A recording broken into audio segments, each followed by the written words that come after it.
Hello friends, எல்லோரும் எப்படி இருக்கீங்க? நான் ரொம்ப நல்லா இருக்கேன். அண்ட் அதோட எல்லாருக்கும் இனிய தீபாவளி நல்வாழ்த்துக்கள். ஆல்ரெடி சொல்லிட்டேன். இன்னொரு முறை இந்த வீடியோ மூலமா சொல்லிக்கிறேன். ஒவ்வொரு ஃபெஸ்டிவலுமே பார்த்தீங்கன்னா, சொந்த ஊர்ல, சொந்த வீட்ல செலிப்ரேட் பண்ணுறது அது ஒரு தனி சுகங்க. நாங்க வந்து லாக்டவுனுக்கு அப்புறம் பார்த்தீங்கன்னா, அத வாடிக்கையாவே வச்சுக்கிட்டோம். ஒரு ஃபெஸ்டிவல் விடுறதில்ல. எந்த ஃபெஸ்டிவலுக்கு லீவ் விட்டாலும் எல்லாமே வந்து சொந்த வீட்ல கேதர் ஆயிடுறது. அங்க தான் வந்து எல்லாம் மீட் பண்ணிக்குவோம். அதுக்கப்புறம் கன்டினியூவா இல்லன்னா கூட, ஏதாவது 1 நாள் இல்ல 2 நாள் அப்படி அந்த மாதிரி வந்துட்டு போவாங்க. இல்ல நாங்க போயிட்டு வருவோம். இந்த மாதிரி வந்து எங்களோட செலிப்ரேஷன்ஸ் வந்து இருக்கும். ஸோ வழக்கமா ஷாப்பிங் போற மாதிரி இந்த தடவையும் திருநெல்வேலிக்கு ஷாப்பிங் போலான்னு கிளம்பிட்டோம். இது வந்து தாமிரபரணி ஆறு. இத பார்த்தாலே நெறைய நினைவுகள் இருக்கு.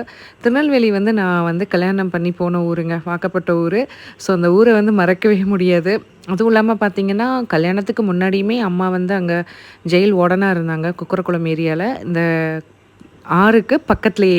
ஸோ வந்து இங்க நெறைய நினைவுகள்லாம் நெறைய இருக்கு. எனக்கு மறக்க முடியாத நினைவுகள்லாம். இங்கெல்லாம் இந்த ருசி ஹோட்டல் இதெல்லாம் பார்க்கும்போது, என் ஹஸ்பண்ட் கூட இங்கெல்லாம் வந்து இருந்தது, சாப்பிட்டது, சுத்தி பார்த்தது இதெல்லாம் வந்து நெனப்புக்கு வந்தது. சரி அது எல்லாத்தையும் தாண்டி நம்ம பிள்ளைங்களுக்கும் ஒண்ணு ஒண்ணா வந்து நம்ம சொல்லிக் குடுப்போம் அப்படின்னு சொல்லிட்டு, ஒவ்வொரு இடத்த பத்தியும், ஒவ்வொரு விஷயங்களையும் அவங்களுக்கு வந்து நான் அப்படியே சொல்லிக் குடுத்துட்டே வந்தேன். ஏன்னா, இப்போ உள்ள பிள்ளைங்களுக்கு வந்து நெறைய ஹிஸ்ட்ரிஸே தெரியறதில்ல. ஸோ, அதனால அவங்களுக்கு வந்து முடிஞ்ச அளவுக்கு கொஞ்சம் கொஞ்சமா சொல்லி தரலாம் அப்படின்னு சொல்லிட்டு, சொல்லிக் குடுத்துட்டே வந்தேன். இதெல்லாம் பார்த்தீங்கன்னா, நான் காலேஜ் டேஸ்ல இங்க தான் வந்து பஸ் ஏறுவேன். இப்போ ஒரு பஸ் ஸ்டாண்ட் வரும். இந்த பஸ் ஸ்டாண்ட்ல தான் வந்து பஸ் ஏறுவேன். அதெல்லாம் வந்து காமிச்சு குடுத்தேன். அப்புறம் அப்படியே பேசிட்டு வந்து ஷாப்புக்கு வந்துட்டோம். எப்பவுமே சரவணா செல்வரத்னம்க்கு தான் வந்து ஷாப்பிங் போறது. அங்க வந்து 7 மாடியிலயுமே வந்து ஃபுல் அண்ட் ஃபுல் நல்லா ஸ்டோர் பண்ணி வச்சிருப்பாங்க. நம்மளுக்கு பார்க்கறதுக்கு நேரம் பத்தாது. அட் த சேம் டைம் பார்த்தீங்கன்னா, கம்மி விலைக்கு நெறைய திங்ஸ் வாங்கிட்டு வந்த மாதிரி ஒரு ஃபீல் இருக்கும். எப்பவுமே வருஷம் வருஷம் அங்க தான் வந்து போவோம். சரி இந்த தடவ இந்த கடை வந்து புதுசா ஓப்பன் பண்ணியிருக்காங்க. லெட் வி சி அப்படின்னு சொல்லிட்டு பை சான்ஸ் உள்ள போயிட்டு பார்த்துட்டு வரலாம் அப்படின்னு சொல்லிட்டு போயிட்டு வந்தோம். பரவால்ல. அங்க மாதிரி இல்லன்னா கூட நெறைய நியூ திங்ஸு எல்லாம் வச்சிருந்தாங்க. ரொம்ப நல்லா இருந்தது. ஒரே ஒரு விஷயம் தான் உங்களுக்கு பதிவு பண்ண விரும்புறேன். என்னோட அனுபவத்தில அத உங்களோட ஷேர் பண்றேன். என்ன அப்டின்னா, இந்த மாதிரி பெரிய பெரிய ஸ்டோர்ஸ்க்கெல்லாம் நம்ம போகும்போது, நம்ம மனச வந்து ரொம்ப கட்டுப்பாடுக்குள்ள வைக்கணுங்க. என்னன்னா, பார்க்குறதெல்லாம் வாங்கணும்னு ஒரு ஆசை வரும். எத பார்த்தாலும் அழகா இருக்கும். ஏன்னா, அதுதான் வந்து அவங்க கடையோட சக்சஸே. ஏன்னா, கஸ்டமர்ஸ் வந்து பார்த்த உடனே அட்ராக்ட் ஆகுற மாரி தான் அவங்க வந்து எல்லாத்தையுமே ப்ளேஸ் பண்ணி வச்சிருப்பாங்க. ஸோ நம்ம தான் வந்து ரொம்ப கண்ட்ரோலா போணும். அப்படி கண்ட்ரோலா போயுமே வந்து இந்த தடவ வந்து பில்லு வந்து 4K கிட்ட வந்துருச்சு.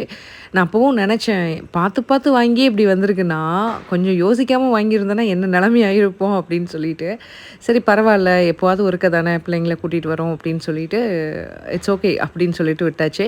பட் இருந்தாலும் நம்மகிட்ட என்ன இருக்கு, என்ன தேவை, அத மட்டும் யோசிச்சுட்டு வந்து நம்ம ஷாப்பிங் பண்ணணும். அதுதான். நான் வந்து மிடில் கிளாஸ் தான். ஸோ, அதனால நான் ஒவ்வொரு விஷயத்தையும் வந்து பார்த்து பார்த்து தான் பண்ணுவேன். ஒரு திங்ஸ் வந்து முன்னாடியெல்லாம் பார்த்தீங்கன்னா, ஜாப்புக்கு வந்த புதுசுல எத பார்த்தாலும் வாங்கிருவேன். ஒரு பிளாஸ்டிக் இது தேவையா நமக்கு? வேண்டாமா? அப்படின்னு கூட யோசிக்க கூட மாட்டேன். பார்க்கறதெல்லாம் வாங்கிட்டுருப்பேன். ஆனா, ஒரு கட்டத்துக்கு மேல எனக்கே ஞான உதயம் வந்த மாதிரி திருந்திட்டேன். ஸோ, அதனால வந்து நீங்களும் அந்த மாதிரி விஷயங்கள வந்து ஃபாலோ பண்ணுங்க. அதுதான் நம்ம வீட்ல இருக்கிறவங்களுக்கும் நல்லது. நம்மளுடைய பர்ஸ்க்கும் ரொம்ப நல்லது அப்படின்னு நான் நெனைக்கிறேன். அப்புறம் இந்த கடையில என்ன வந்து எனக்கு ஸ்பெசிஃபிக்கா ரொம்ப பிடிச்ச விஷயம் என்னன்னு பார்த்தீங்கன்னா, இந்த சக்யூலன்ஸ் அதுக்கப்புறம் வந்து அ இந்த இருக்கு பார்த்தீங்களா? இது வந்து ரொம்ப பியூட்டிஃபுல்லா இருந்ததுங்க. நேச்சரா இருந்தது இந்த சக்யூலன்ஸ்லாம். பார்த்தா ஐயோ! நிஜமான பிளான்ட்டா அப்படிங்கிற மாரி தொட்டு பார்த்துட்டு இருந்தேன். ஆனா பிளாஸ்டிக்லேயே இவ்ளோ அழகா இருக்கிறது நான் வந்து இங்க தான் உண்மையிலே பார்க்குறேன். அப்புறம் வந்து எனக்கு பிடிச்ச மாதிரியான செராமிக் ஜார்ஸு, அதுக்கப்புறம் செராமிக் பிளான்டர்ஸ் இதெல்லாம் வச்சிருந்தாங்க. எல்லாரும் வீடு வந்து டெக்கரேட் பண்ணணும்னு நெனச்சிட்டு இருக்கிறவங்க, தாராளமா இங்க வந்து பர்ச்சேஸ் பண்ணலாம். ரொம்ப நல்லா இருந்துச்சுங்க. அதுக்கு வந்து நான் 100 கிரெடிட் குடுப்பேன். ஓகேங்க. வீடியோ வந்து பொறுமையா பார்த்த எல்லாருக்கும் ரொம்ப நன்றி. அதோட பார்த்தீங்கன்னா, சரவணா செல்வரத்னம் வீடியோவும் என்னோட சேனல்ல இருக்கு. மறக்காம போய் பாருங்க.